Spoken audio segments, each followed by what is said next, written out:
patient died. Plan എല്ലാം അതുവരെയുള്ള മനോഹരമായി ചെയ്തു. പക്ഷേ പൈസ ചോദിക്കില്ല. ഇല്ല, അത് എനിക്ക് ഹറാമാണ്. പണം ചോദിക്കുക എന്നുള്ളത് എനിക്കൊരു ഹറാമാണ്. എന്നെ പേടിപ്പിച്ചിട്ടുണ്ട് അങ്ങനെ തലശ്ശേരിയുള്ള ഒരാള്. കണ്ടാ ചിരിക്കുന്നുണ്ടോ? തലശ്ശേരിക്കാരെ ചിരിക്കുന്നേ. അതങ്ങനെ സംഭവിച്ചോണോ ചിരിക്കുന്നത്, അല്ലെങ്കിൽ ചിരിക്കുമല്ലോ. എന്നെ പേടിപ്പിച്ചിട്ടുണ്ട്, പറഞ്ഞിട്ട് സാറേ അങ്ങനെ പഠിച്ചോണം ധരിച്ചു പറയരുത്, നമുക്ക് വലിയ വിശ്വാസമില്ല, നമുക്ക് പേടിക്കുകയും ചെയ്തു. ഇപ്പോ അങ്ങനെ അവരെ വിശ്വാസം നമ്മൾ താക്കാൻ പാടില്ലോ. അങ്ങനെയൊന്നും ചോദിക്കാൻ പാടില്ല, ഹറാമാണെന്നല്ലേ. അങ്ങനെ ശരിയോ, ഇങ്ങനെ ചോദിക്കണ്ട.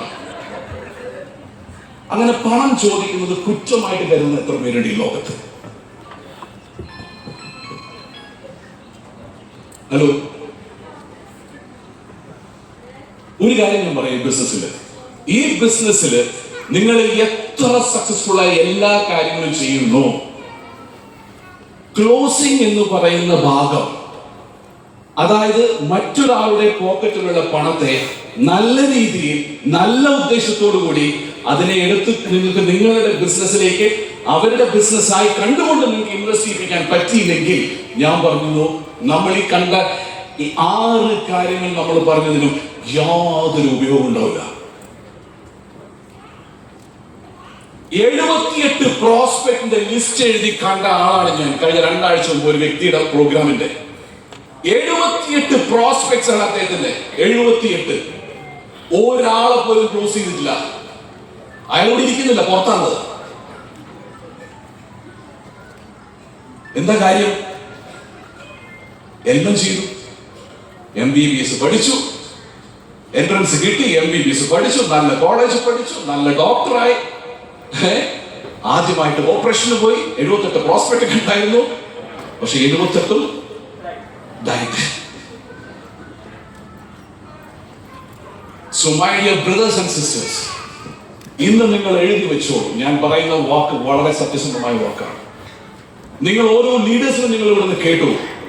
ഇവരെല്ലാം ബ്ലാക്ക് ഡയമണ്ട് ആയിട്ടുണ്ടെങ്കിൽ, ഇവരെല്ലാം വൈറ്റ് ഡയമണ്ട് ആയിട്ടുണ്ടെങ്കിൽ, ഇവരെല്ലാം കോടികൾ സമ്പാദിക്കുന്നുണ്ടെങ്കിൽ, നിങ്ങൾ കണ്ട ഓരോ പുതിയ അച്ചീവ്മെന്റ്സുകൾ വന്നിട്ടുണ്ടെങ്കിൽ, ഇവരെല്ലാം ചെയ്യുന്ന ഒരു ബേസിക് ആയിട്ട് കാര്യം എന്താണെന്ന് ചോദിച്ചു കഴിഞ്ഞാൽ, ഈ പറഞ്ഞ 6 കാര്യത്തിന്റെ കൂടെ 7ാമത്തെ കാര്യത്തിൽ ഇവർ ശക്തരായതുകൊണ്ടാണ്.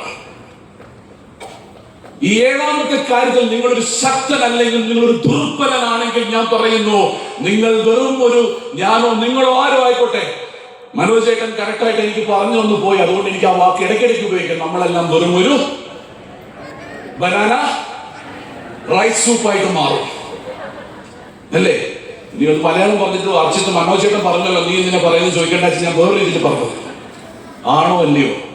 Absolutely, absolutely. ഈ 6 കാര്യങ്ങൾ ഭംഗിയായിട്ട് ചെയ്യുന്ന 90% ആളുകൾ എനിക്കറിയാം. പക്ഷെ ഈ ലാസ്റ്റ് കാര്യം ചെയ്യില്ല. അതിലും വേറൊരു പ്രശ്നമുണ്ട്. എന്താ പ്രശ്നം? കാർഗിൽ യുദ്ധത്തിന് പോകുന്ന പട്ടാളക്കാരനെ കണ്ടിട്ടുണ്ടോ? പോയ പട്ടാളക്കാരനെ കണ്ടിട്ടുണ്ടോ? ഇല്ലേ? ടിവിയിൽ എവിടെയെങ്കിലും കണ്ടിട്ടുണ്ടോ? എന്തോ ഇന്ത്യക്കാരനാണ്.